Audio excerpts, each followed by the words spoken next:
참 궁금했습니다. 아, 우리 조이풀교회 성도님들이 어떻게 그 생활하시는지.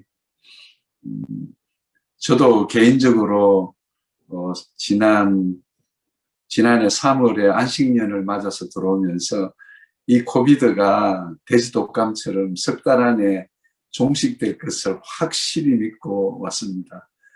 그런데 내일이면 만 1년이 됩니다. 그동안 저는 부풀었던 안식년의 개인적인 꿈을 다 접고 방콕에서 그냥 지내고 있습니다.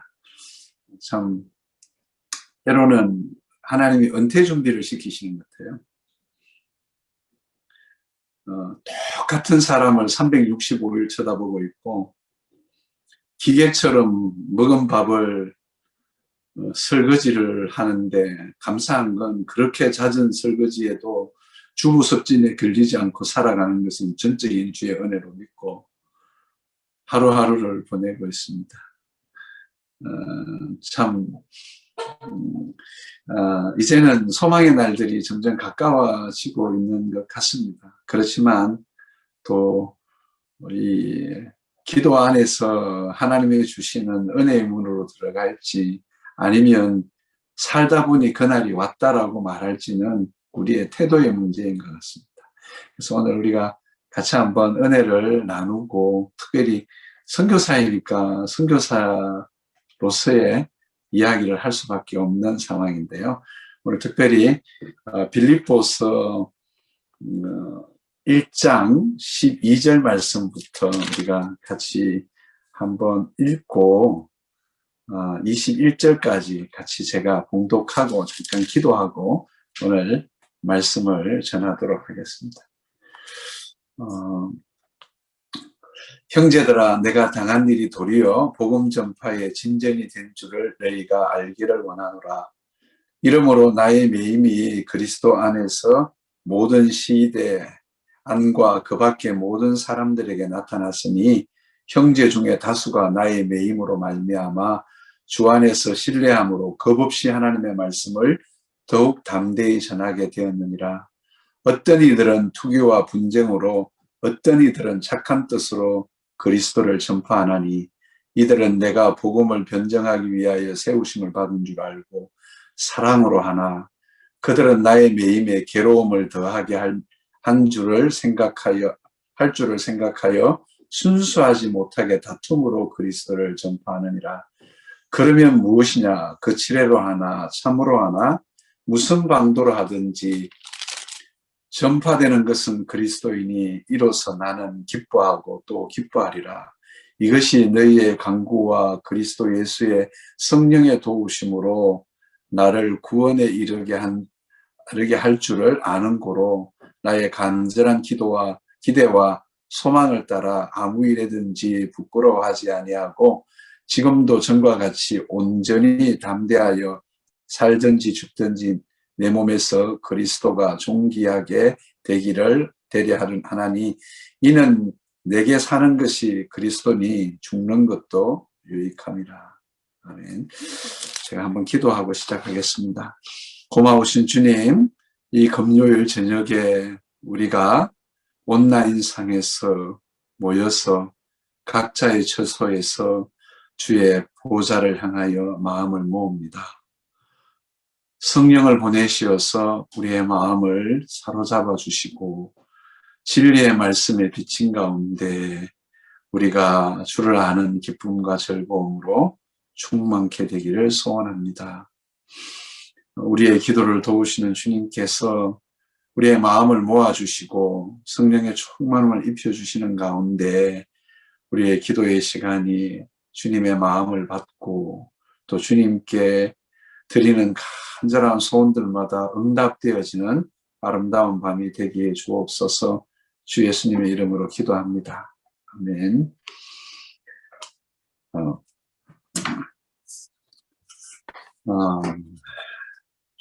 코비드 상황으로 이제 선교 상황 전반도 쉽지 않은 환경입니다. 많은 선교사님들이 한국으로 철수하고 또 모국으로 철수하는 상황입니다. 통계를 보면 한국 선교사님들 중에서 단체 대표들의 통계를 보니까 거의 한 40% 정도 이상이 사역지를 떠나서 한국으로 돌아온 상태입니다. 그래서 한국은 선교사님들이 기거해야 될 숙소가 모자라서 어려움을 겪고 있는 상황입니다. 또 아시다시피 중국은 중국 정부의 그 탄압으로 선교사님들이 이제 비자발적인 철수가 이루어져서 중국에 계신 선교사님들의 대부분이 한국으로 철수해야 되는 선교의 큰 전환기를 맞이한 것 같습니다. 이 코비드가 오래 진행되다 보니까 이제 교회도 재정적인 어려움을 겪게 되죠. 또 어떤 경우를 보면 참 다른 전혀 뜻하지 않은 고민도 접하게 됩니다. 제 그 후배 목사님 중에 한 분이 미국에서 꽤 그 알려진 그 대형교회 담임 목사님이신데요. 작년 2020년 한 해에 결사를 하고 나니까 30만 불이 남았대요. 참 그 소리를 듣고 여러분 교회 재정이 30만 불이 남았으면 기뻐해야 될 텐데 그 후배가 하는 말이 경영학 전공에서 이런 말을 해요. 목사님 이건 불황형 흑자예요. 액티비티를 제대로 할 수 없어서 교회가 본연의 역할을 할 수 없어서 투입해야 될 재정을 제때 투입하지 못해서 교회의 역할을 제대로 못해서 재정이 남은 겁니다.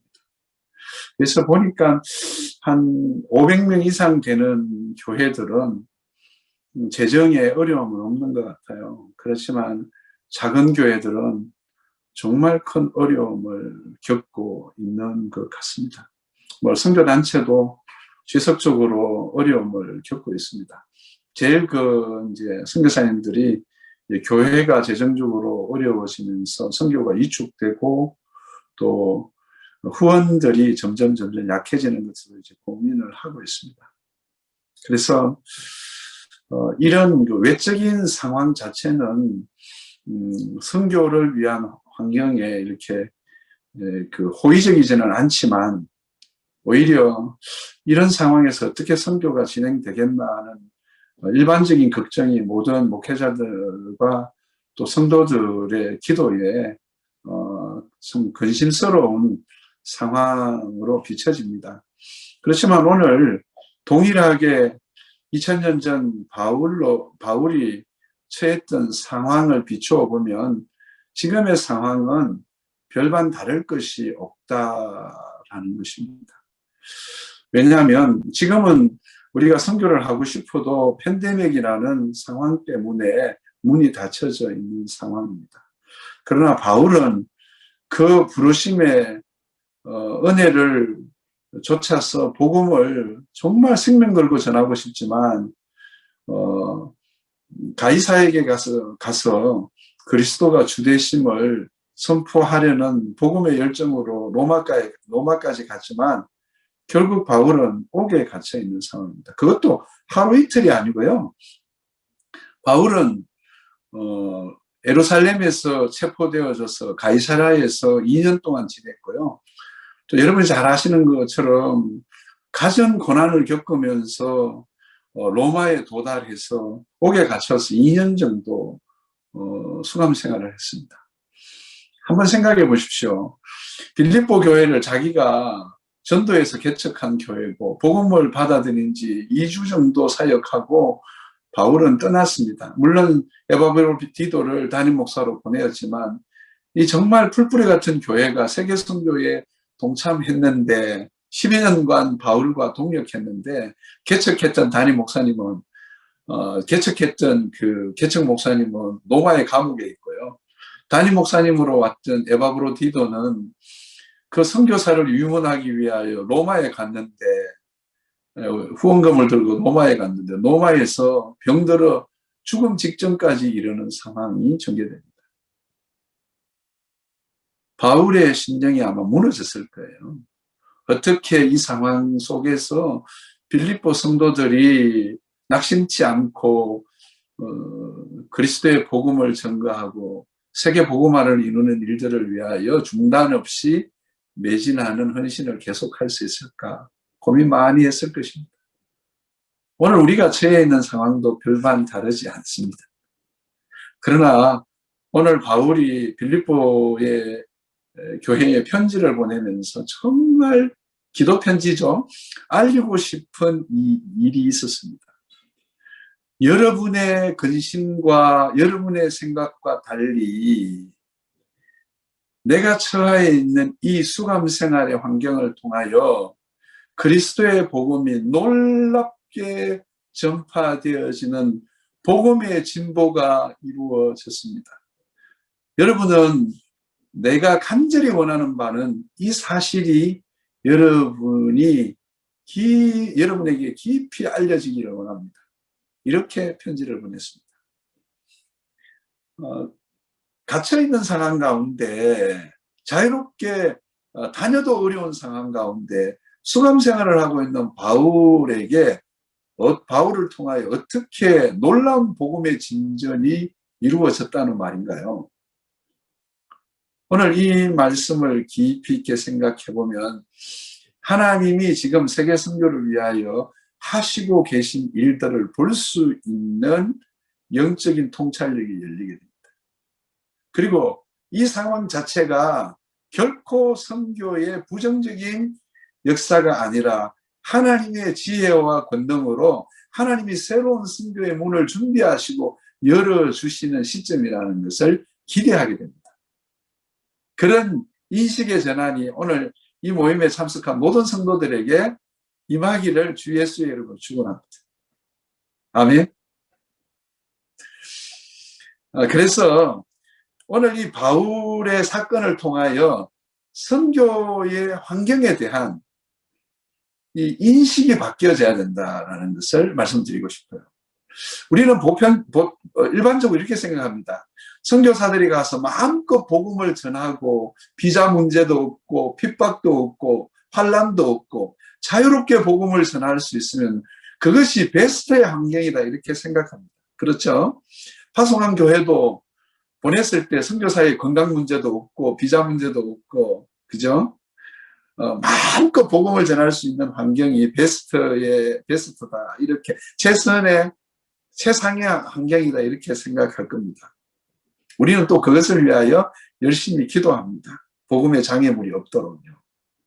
그런데 오늘 바울은 4년 동안 옥에 갇혀 있습니다. 사람의 기대와 하나님이 자신의 그리스도의 복음을 전하기 위하여 역사하시는 하나님의 지혜와 열어주시는 문이 사람의 기대하고는 다르다는 겁니다. 동의하시겠죠?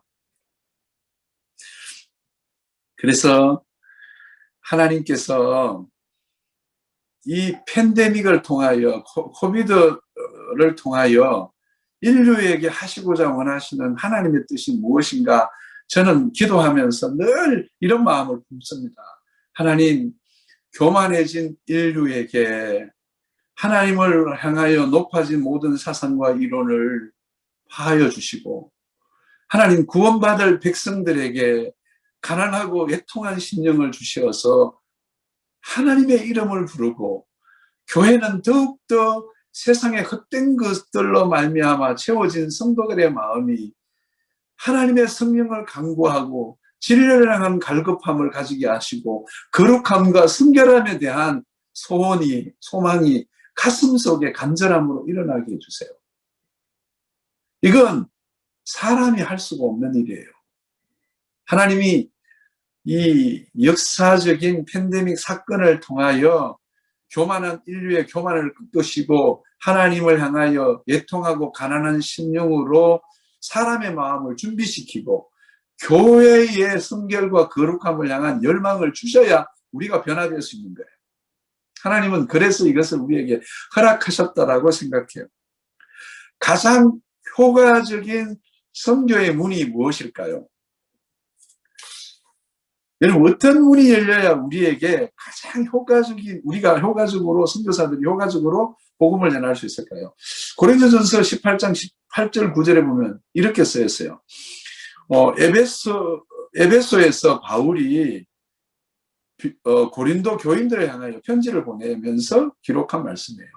내가 오순절까지 에베소에 머물려 함은 내게 광대하고 유효한 문이 열렸으나 대적하는 자가 많으니라.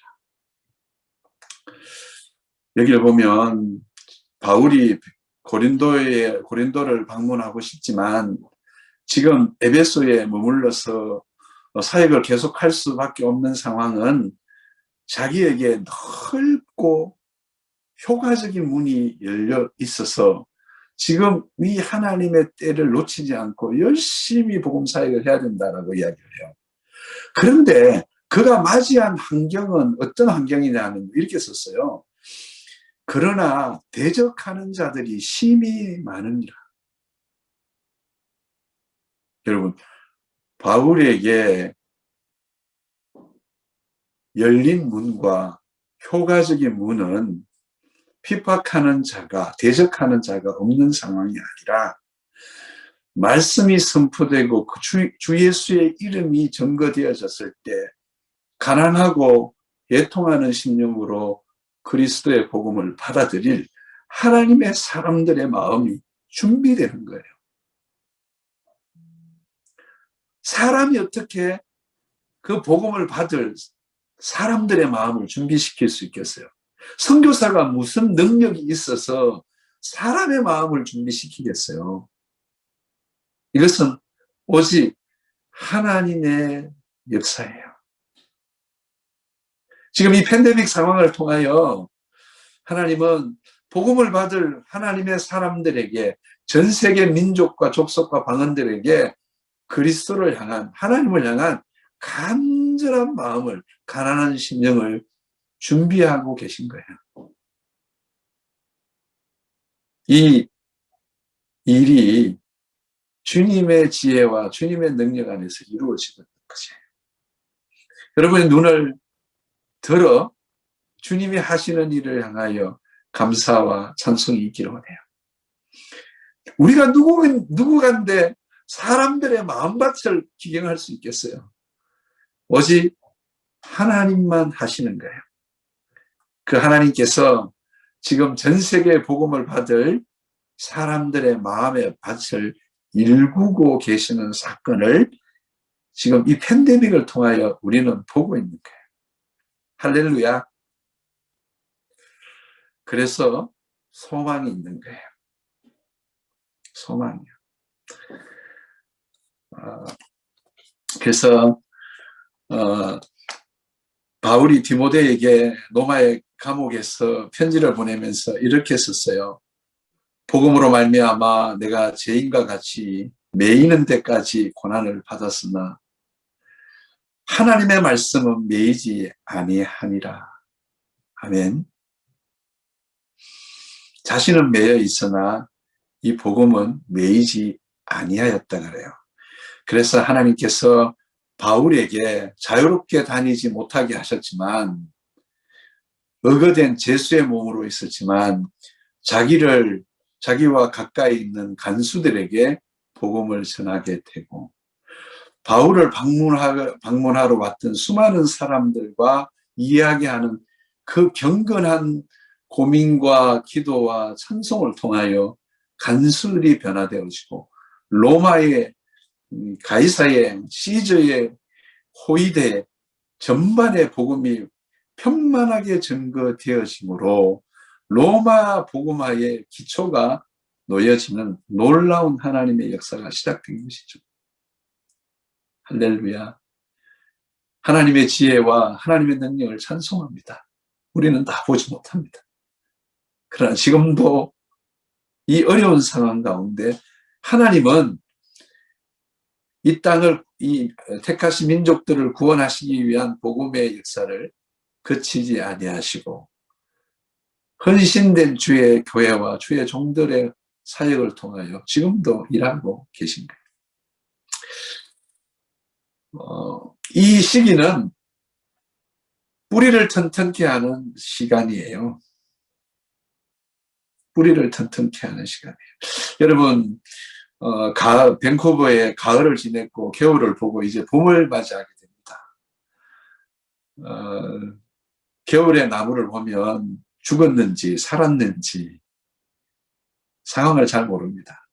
그러나 잎을 다 떨어뜨리고 비바람을 맞으면서 눈보라 가운데 서 있는 그 나무는 아무 일도 하고 있지 않는 것이 아니라 다가올 봄과 꽃 피울 봄과 또 무성해질 여름과 열매를 맺을 가을을 위하여 뿌리를 튼튼하게 하고 있는 것이죠. 저는 저희 동료 선교사님들에게 그렇게 권면해요. 답답함을 이기고 가정을 새롭게 하는 기회를 만들어라. 선교사님들이 사명감에 충실해가지고 현장에 가서 때로는 가정을 등한시하고 사역에 몰입하다 보니까 너무 큰 어려움을 겪게 돼요. 저희 시드 캐나다에서 보낸 선교사님 한 가정도 태국에서 20년을 생활하면서 이곳저곳을 떠다니고 그러다 보니까 자녀들이 어릴 때 나아가서 너무 잦은 이사와 불안정한 교육 환경 속에서 캐나다로 돌아왔어요, 대학을. 그런데 이 아이들의 마음속에 마음에 이런 게 있는 거예요. 우리는 아버지 어머니의 소명 때문에 선교라는 이름 때문에 우리는 희생자가 됐다. 우리는 선교의 빅터입니다. 이런 생각을 가지고 있었어요. 그러다 보니까 그 태국 시골 마을에 있었기 때문에 적당한 현지 학교도 오래 다녔고요. 선교사 자녀 학교를 짧게 다녔지만 영어도 힘들어요. 근데 이제 토론토에서 학교를 다니면서 어려움이 많았죠. 그러다 보니까 아이들 마음속에, 두 아이 마음속에 무기력증이 오게 돼서 대학을 세 군데나 갔는데 적응을 못하고 다 드롭된 거예요. 폐회를 했어요. 제가 단체 대표로서 그 가정의 회복을 위하여 수년 동안 밴쿠버에 있는 우리 중보기도 회원들과 함께 눈물로 기도했어요. 그런데 코비드 때문에 그 선교사님이 태국에서 돌아와서 이 방 한 칸에 부부가 밖에 나가서 이렇게 생활하고 또 위층에 막 커튼을 치고 이렇게 생활하는 시간을 보냈어요. 그러니까 차라리 태국으로 돌아가고 싶은 거예요. 그래도 목사님 전 더 이상 못 견디겠어요. 저는 뭐 코비드든 뭐든 돌아갈래요. 그래서 제가 그 선교사님한테 그게 아니라 가정에 뿌리를 튼튼케 하세요. 기도합시다. 아이들 위해 기도합시다. 그랬는데 중보기도회에 월요 중보기도회에 선교사님 부부가 들어와서 자기들이 간증을 하겠대요. 간증을 하라 그랬어요. 그랬더니요. 가족 간에 밥 먹고 무슨 이야기가 벌어지는 싸움 아니에요. 24살 된 아들과 52살 된 아버지가요. 사모님이 그 중간에 끼어서 남편 편도 못 들고 자식 편도 못 들고 그런 시간을 5개월을 보니까. 그런데 그래도 가정예배는 드리자. 가정예배를 드렸어요. 다니던 교회가 새벽기도, 특별 새벽기도를 한다 그러니 특별 새벽기도를 갔어요.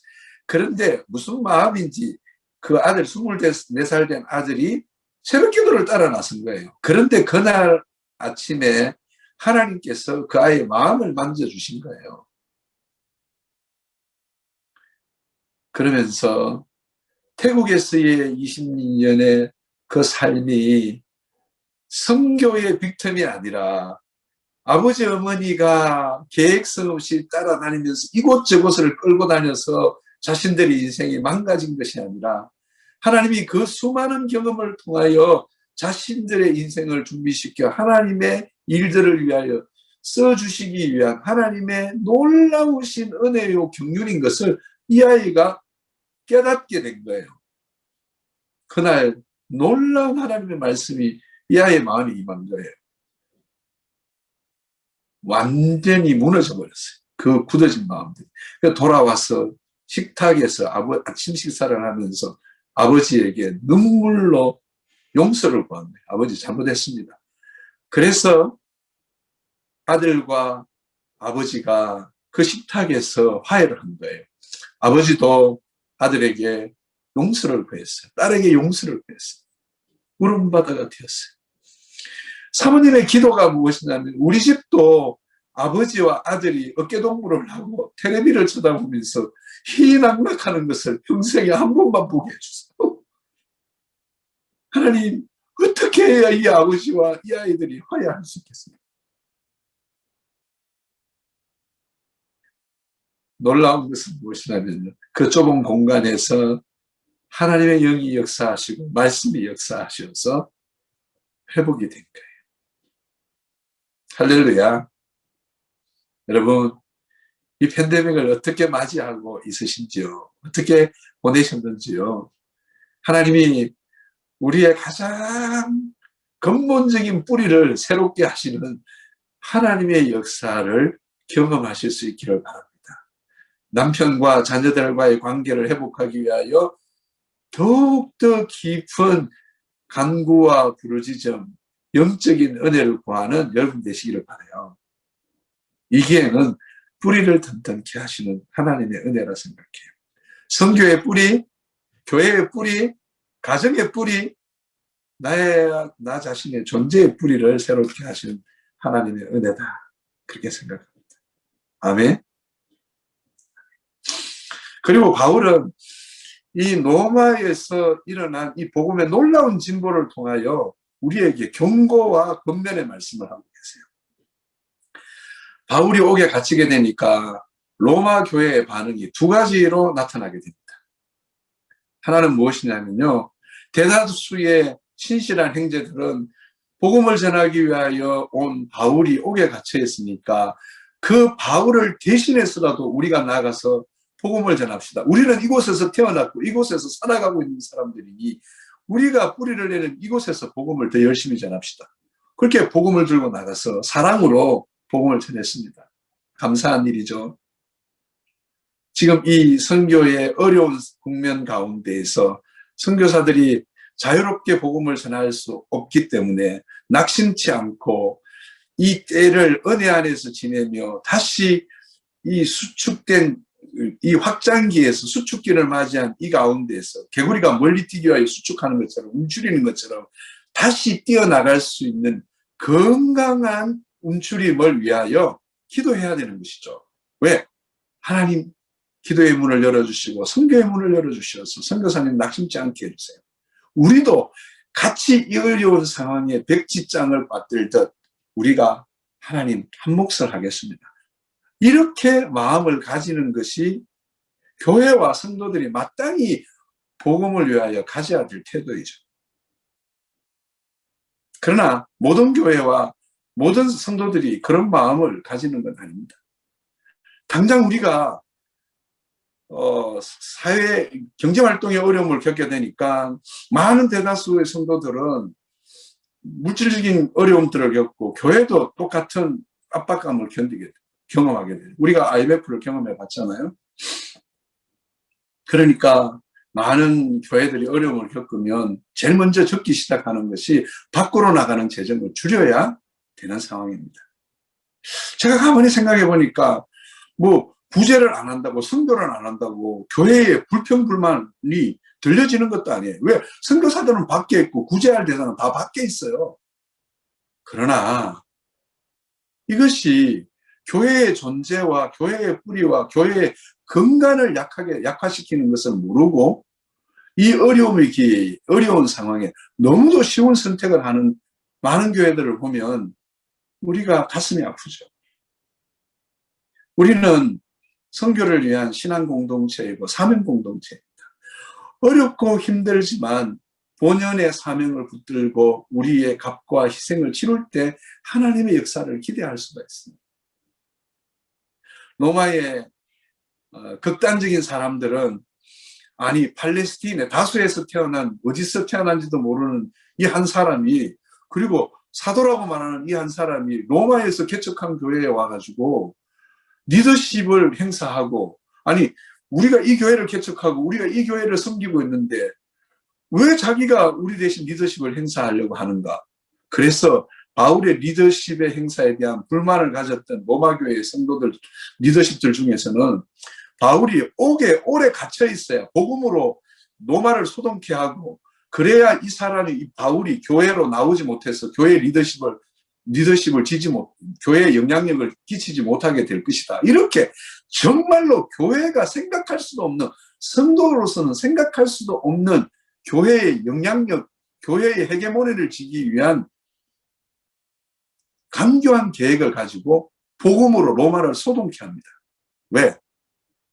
그래야 바울이 오래 갇혀 있을 수 있기 때문에. 여러분, 교회가 모든 상황과 사건 속에서 믿음으로만 반응한 것은 아닙니다. 오늘 우리 모든 성도들이 이 팬데믹 상황을 통하여 파송한 선교사님들과 기도하고 협력하는 모든 주의 종들을 향하여 어떤 마음의 태도로 행해야 하는가? 바울은 권면하고 있습니다. 사랑으로 해라. 사랑으로. 저는 조이풀교회 모든 성도들이 이 어려운 국면을 보내면서도 교회의 본질과 교회의 사명을 지켜낼 수 있는 복음을 향한 뜨거운 열정과 위임하고 파송한 주의 종들과 사명자들을 향한 뜨거운 헌신과 열정이 식어지지 않기를 주 예수님을 축원합니다. 그것이 조이풀 교회의 하나님을 향한 상급이요, 은혜요, 충성의 열매인 줄 믿습니다. 세 번째, 시간이 많이 갔지만 세 번째, 우리에게 이 사건을 통해 주시는 내용은 뭐냐면요, 우리가 이 기회를 어떻게 살릴 것이냐, 바로 선교 공동체를 다시 새롭게 하는 공동체성을 회복하고 강화하는 기회로 삼아야 한다는 것입니다. 바울이 오늘 읽지 않았지만 1장 28절 말씀에 이렇게 쓰고 있습니다. 너희가 한 마음으로 서서 한 뜻으로 복음의 신앙을 위하여 협력하는 것과 무슨 일에든지 대적하는 자들 때문에 두려워하지 않는 이 일을 내가 듣고자 합니다. 예, 복음의 신앙을 위하여 협력하는 일. 바울은 복음 증거하는 사도로서 부름을 받아서 빌립보 교회와의 관계에 특별한 관계를 형성했습니다. 개척 목사이기도 하고 개척 사도이기도 하지만 10여 년 동안 끊임없이 빌립보 교회의 기도와 격려와 사랑과 물질의 공개를 통하여 이 사역을 지속해 왔습니다. 지금이야말로 선교사는 교회의 형편과 성도들이 처해 있는 사정과 형편을 들고 기도해야 될 시간입니다. 교회는 선교사들이 위축되어 있는 이 상황에서 격려하고 더욱더 위로하고 더욱더 용기를 부추겨야 하는 시간입니다. 왜요? 저도 추방을 당해봤거든요. 1997년 1월에 추방을 당했습니다. 우즈베키스탄에 처음으로요. 추방하지만 1997년에 제가 우즈베키스탄 정부로부터 추방을 당했어요. 그 충격과 트라우마는 말로 다 할 수 없는 충격이었어요. 자괴감을 극복하는데 너무 많은 시간이 걸렸어요. 하나님의 은혜 안에 무게에 달려서 부족한 사람처럼 스스로를 반하고 수많은 기도원을 떠돌면서 하나님의 은혜를 구했어요. 집에 있지 못하고 파송교회에 가면 목사님 언제 돌아가세요? 제가 수영록에 파송 선교사인데 수천 명 선교사들이 저한테 그렇게 성도들이 그렇게 물으니까 제가 교회 갈 수가 없잖아요. 언제 가세요? 송곳방석이에요. 그래서 제가 기도원을 전전했어요. 지금 선교지에서 돌아온 선교사들의 상황을 바라보며 언제 갈지 막막하고 선교로 부름을 받은 사람들이 마음껏 사역하지 못할 때 위축됨이 있잖아요. 감옥에 있는 바울처럼. 그러나 선교사들은 근심하는 교회와 성도들을 향하여 더욱더 축복하고 또 자유롭게 복음을 전하지 못하는 환경 가운데 있는 선교사들을 위한 교회의 구체적인 사랑, 에바브로디도의 방문을 통하여 온갖 마음과 정성을 담은 헌금을 보내고 그 헌금을 받은 바울이 성도들을 향하여 하나님을 향하여 감사와 감격이 있는 이 공동체, 하나 되는 선교 공동체를 이루는 연합이 정말로 필요합니다. 선교사들은 고용된 사람이 아닙니다. 그리스도의 몸의 지체이고요. 여러분에게 선교를 위임받은 사람들입니다. 그들의 안고 일어섬의 모든 영적인 책임을 교회가 져야 돼요. 왜? 교회가 위임해서 보냈기 때문에요. 그래서 이번에 선교사님이 캄보디아에서 이제 돌아오게 되잖아요. 그래도 비교적 캄보디아는 자유롭게 복음 사역할 수 있는 문이 열려져 있었어요. 코비드가 비켜갔어요. 하나님이 긍휼이죠. 가난한 나라들 가운데, 민족들 가운데 이 코비드가 그렇게 휩쓸고 갔으면요, 정말 가슴 아픈 일이 벌어졌을 거예요. 그러나 하나님께서 가난한 제3세계의 민족들을 보호하신 것 놀랍잖아요. 그리고 서방의 교만하고 물질주의와 더 살아보겠다고 안일과 무사에 속한 민족들과 나라들을 하나님 징치하시는 모습들을 바라보면 진노 가운데서 긍휼을 베푸시는 하나님의 사랑을 경험하세요. 돌아오게 돼요. 여러분, 정말 마음에 있는 사랑과 섬김의 도를 다하여 연합하고 격려하고 위로함으로 이 환란의 시기에, 이 위기의 시기에 선교 공동체로서 더욱 연합하는 여러분 되시기를 주의 이름으로 축원합니다. 그러면 반드시 하나님이 선교의 문을 열어주실 것입니다. 그래서 여러분의 기도와 헌신을 통하여 선교사들의 중성을 통하여 하나님께서 민족을 그리스도께로 돌린 그 민족을 조이풀 교회의 영적인 유업으로 주실 것입니다. 그리고 이 일에 충성한 성도들 한 사람 한 사람에게 영적인 유업을 주실 것입니다. 아직도 온전하게 끝날 날이 언제인지 모르지만 여러분, 선교에 대한 하나님의 역사를 바라보면서 심령을 가난케 하시고 선교의 밭을, 선교의 문을 예비하고 계신 주님을 신뢰하십시다. 그리고 뿌리를 튼튼케 하는 일들에 우리 자신을 더욱더 헌신하십시다. 그리고 깨어 있읍시다. 부족하고 답답하고 연약하지만 더욱더 하나님의 부르신 의미 있는 일들에 충성하십시다. 그리고 선교 공동체를 건강하게 세우는 일들에 마음을 모아 헌신하십시다. 그러면 곧 문이 열릴 것입니다. 넓고 유효한 문이 우리 앞에 다가올 것입니다. 저는 확신합니다. 조이풀교회의 모든 선교사님들에게 이것을 열망하는 교회에게 문을 열어주실 줄 믿습니다.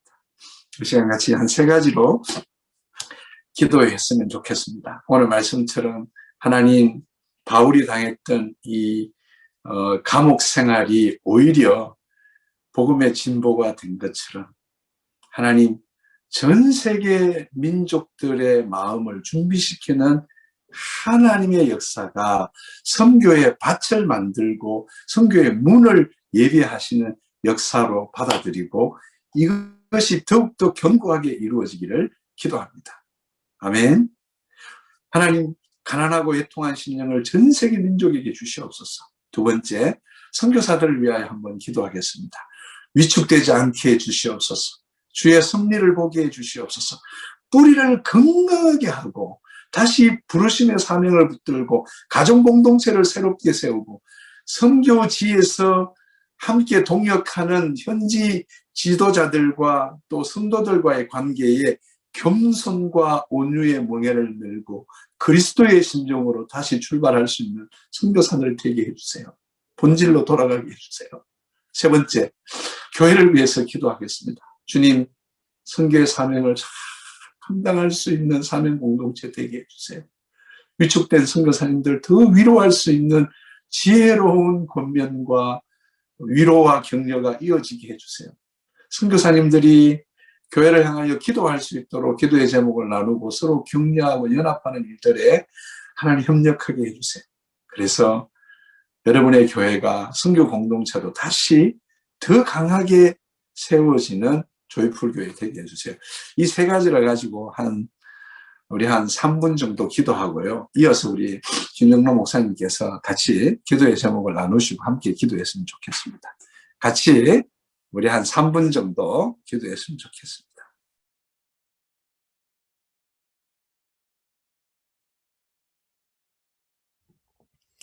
하나님 아버지 감사합니다. 오늘 귀한 선교사님을 통하여서 아버지 하나님 어려움 가운데 있지만 도리어 그것이 주의 복음의 진보를 이루는데 얼마나 귀하게 쓰였는가를 생각하며 우리 자신이 코비드-19이라고 하는 예상할 수 없었던 그리고 길게 지루하게 진행되어지고 있는 상황 가운데 있지만 하나님 의지함으로 믿음으로 깨어있게 하여 주옵시고 겸손함으로 살게 하여 주옵시고 가난하고 애통한 마음 갖고 또 하나님의 복음 사역의 역사를 위해서 선교와 선교사들을 위해서 함께 동역하고 후원하며 기도하는 우리가 되게 하여 주옵시고 그런 선교 공동체를 이루어서 아버지 하나님 이곳에서와 같이 열방에서도 주님의 뜻이 이루어지기를 원하오니 그런 일들을 이루어 주시기를 간절히 바라옵고 원합니다. 사랑하는 정성원 선교사님과 그 가정과 또 시드 선교회를 기억하여 주시옵시고 오늘도 복음을 위하여 달려가는 모든 그 사역들이 하나님 앞에 영광되게 하여 주시옵시고 땅끝에서 많은 영혼들을 추수하여 하나님께 올려드리게 하여 주시옵시고 하나님의 방법으로 하나님의 뜻이 이루어지는 하나님의 역사와 부흥의 시대가 도래할 수 있도록 지금도 그러한 역사가 일어날 수 있도록 축복해 주시기를 간절히 바라옵고 합니다. 우리 김나연 선교사님 이제 30일 날 오게 되어진데 하나님께서 그 모든 과정과 여정을 축복해 주시고 안전하고 편안하게 하여 주옵시고 하나님의 은혜 안에서 영육이 다 쉼을 얻고 회복되어지고 또 두고 오는 선교지와 동역자들 축복해 주셔서 그 땅에서 그침없이 계속적으로 복음 사역이 증거되어질 때 아버지 하나님 더 많은 열매들을 거둘 수 있도록 축복하여 주시옵소서. 여러 가지 아버지 삶의 변화 가운데 있는 우리 모든 주의 자녀들 한 사람 한 사람 기억하여 주옵시고 건강도 사업도 삶의 문제도 가정도 하나님의 주권 손에 맡기며 기도하고 의지하여 아버지 하나님 감당하게 하여 주시옵시고 하나님과 더불어 동행하는 인생 멋지게 주님의 뜻을 이루는 인생 될 수 있도록 함께하여 주시옵소서. 함께 진행되어지고 있는 하가스쿨과 또한 아버지 하나님 유스 제자훈련 아버지 또 주일에 있을 예배 그리고 이제 곧 우리가 대면하여 예배 드릴 것을 기대하는 그 시간까지도 하나님이 주의 평안으로 역사하여 주시기를 원합니다. 이제는 우리 주 예수 그리스도의 은혜와 아버지 하나님의 크고 놀라우신 사랑과 성령님의 보호하시고 도우시는 은총이 사랑하는 주의 자녀들 위해 가정 위에 교회 위에 나라 위에 특별히 선교사들과 선교지 위에 이제로부터 영원토록 함께 하시기를 간절히 축원하옵나이다. 아멘.